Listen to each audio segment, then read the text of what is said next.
The creator of Twitter, Jack Dorsey, expressed frustration with the situation, stating that it needed to be fixed.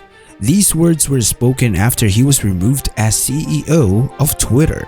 Following his departure, he went on to create another platform aimed at assisting small businesses, allowing them to attract more customers. The inspiration for this venture came from a friend who complained about the shortcomings of his iPhone. During their conversation, they stumbled upon the idea of transforming the iPhone into a credit card machine. This concept eventually led to the development of the platform known as Cash App. Prepare for the thrilling adventure as we delve into the remarkable tale of Cash App. The Cash App story begins with two tech entrepreneurs, Jim McKelvey and Jack Dorsey, who were born 11 years apart in St. Louis, Missouri.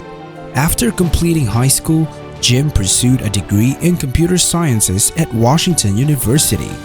Following his graduation, he explored various professions, working as a freelance engineer for IBM while also pursuing glassblowing and cabinet making. However, his life took a significant turn, redirecting his interests toward a specific endeavor. Following the sudden passing of Jim's mother, he underwent a period of reflection where he re-evaluated his priorities in life. During his introspection, he questioned whether he wanted to excel in various areas or focus on a specific pursuit. Eventually, Jim decided that he hadn't fully dedicated himself to anything and recognized the needs for focus. As a result, he embarked on building a software company called Mira. Around a year later, Jim's path intersected with Jack's through Mira. One day, Jim encountered a setback when 200 hours of work on a company project were accidentally erased. Determined to rectify the situation, Jim sought a caffeine boost and headed to a local coffee shop. There, he struck up a conversation with the owner named Marcia and ended up discussing Mira with her. Marcia mentioned that her son, Jack, had an affinity for working with computers. Intrigued, Jim inquired if Jack was interested in employment opportunities. Subsequently, Jack joined Mira as an intern and swiftly showcased his competence in programming, as well as his strong work ethic and efficiency. Recognizing Jack's capabilities, Jim promptly promoted him to a managerial position. Jack's educational journey began at the Missouri University of Science and Technology, where he pursued computer science. However, he later transferred to New York University after completing 2 years of his studies. Jack's pivotal decision stemmed from receiving a job offer while he was attending university. During his time, he hacked into the website of a courier company called Dispatch Management Services and proceeded to email its chairman, Greg Kidd, providing instructions on how to address the vulnerabilities he had discovered. Impressed by Jack's skills, Greg offered him a position within his company, where Jack gained valuable knowledge about SMS and real-time courier tracking. Furthermore, Jack developed a positive rapport with Greg. However, just before completing his graduation, Jack made the choice to drop out once again, relocating to Oakland, California, alongside Greg, to establish a new venture named dnet.com. Unfortunately, this endeavor proved unsuccessful, leaving Jack unemployed a year later. Over the following years, Jack found himself moving from one job to another. He briefly secured employment at a dispatch company but was subsequently dismissed, leading him to return to home to St. Louis. Initially, he contemplated creating a chair massage service tailored for programmers to alleviate wrist pain.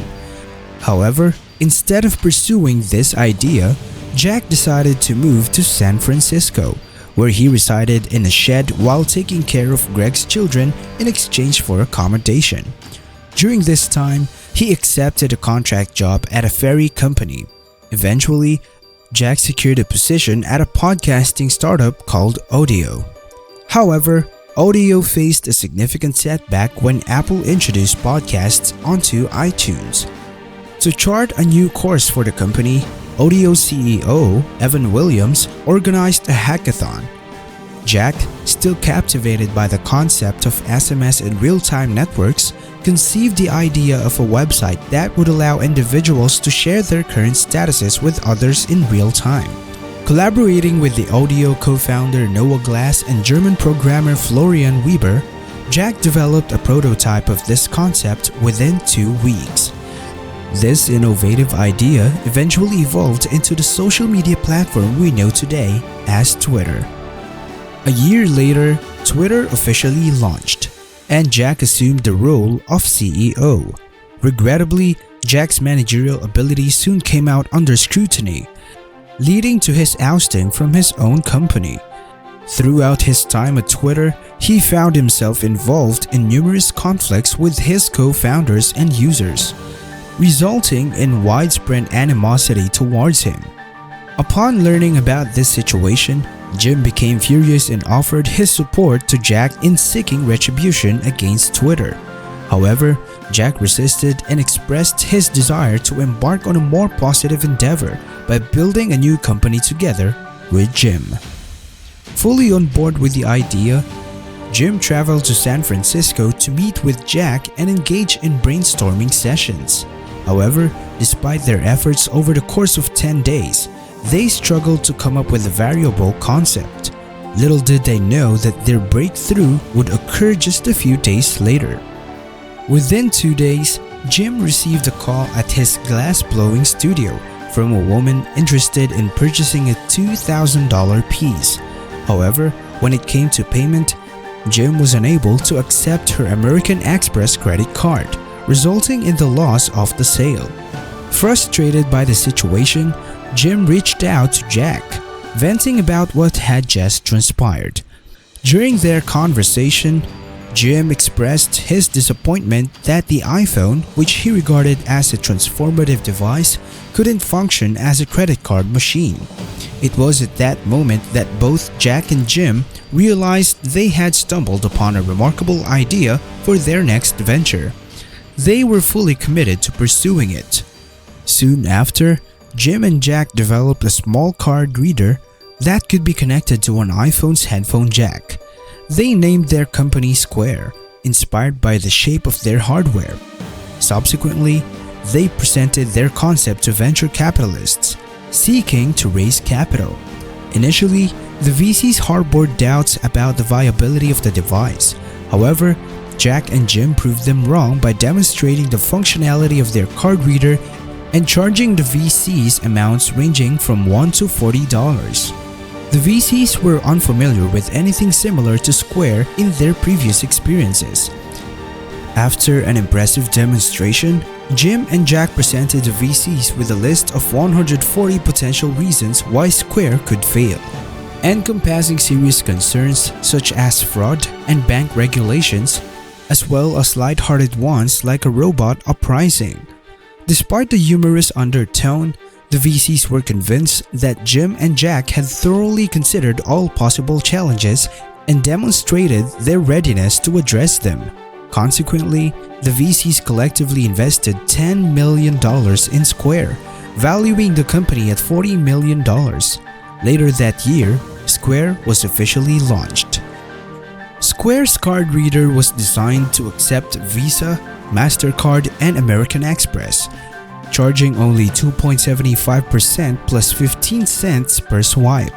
In contrast, larger companies charged over 4% per swipe, along with additional fees, and required businesses to achieve a minimum annual revenue of $10,000. Within a few years, Square attracted the attention of Starbucks, with the coffee chain investing $25 million in Square at a valuation of $3.2 billion.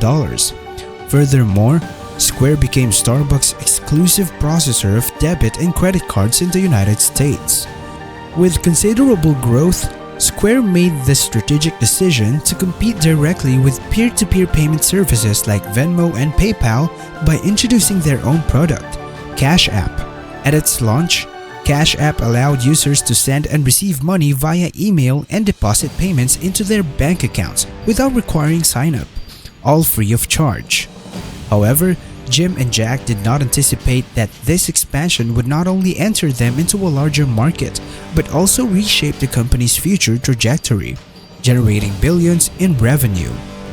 Despite its success, Square encountered challenges as it vied for space in a larger market with increased competition. The company soon found itself targeted by a formidable giant that posed a significant threat to Square's survival.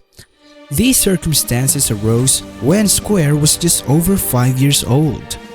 Amazon introduced its own entry into the market called Amazon Register, consisting of a black rectangular card reader that outperformed Square. It charged a lower transaction fee of $1.95 compared to Square's 2.75%, and boasted a customer service department that provided real-time assistance. This move by Amazon served as a warning shot directed so closely at Square that it almost grazed their heads. Jim and Jack were caught off guard and scrambled to find a way to compete. However, they soon realized that Amazon had not yet exhausted its fight, especially with companies like Netflix opting to transition to different industries rather than directly challenging Amazon. Despite the intense competition, Jim and Jack made the decision to continue operating their business as usual. Surprisingly, Square not only managed to attract new talent, but also experienced nearly a 10% growth rate every week. Their systems doubled in size every 50 days, pushing their servers and physical space to their limits. However, Square had no visibility into Amazon's performance as they had not observed any Amazon Register card readers in stores. Jim couldn't shake off the feeling that they might be missing something crucial. Nevertheless, Square persevered and forged ahead with expansion. They implemented several updates to Cash App, including opening it up to businesses. This allowed businesses to create a personalized screen name called a cash tag and share it with customers for easier and more secure payments. Shortly after the launch of these updates, both small business owners and major organizations swiftly embraced the new service. Square emerged as the victor in their battle against Amazon later that year. Surprisingly, Amazon announced the discontinuation of its Register card reader and replaced it with Square's card reader, sending one to each of their customers. Jim was astonished by this unexpected turn of events. Upon further investigation, he discovered that Square was the only company that had successfully withstood a direct attack from Amazon. He realized that Square's ability to innovate continuously, coupled with its expertise in handling fraud through years of accumulated data, gave them an edge over Amazon. In the following years, Square maintained its focus on Cash App and introduced significant updates.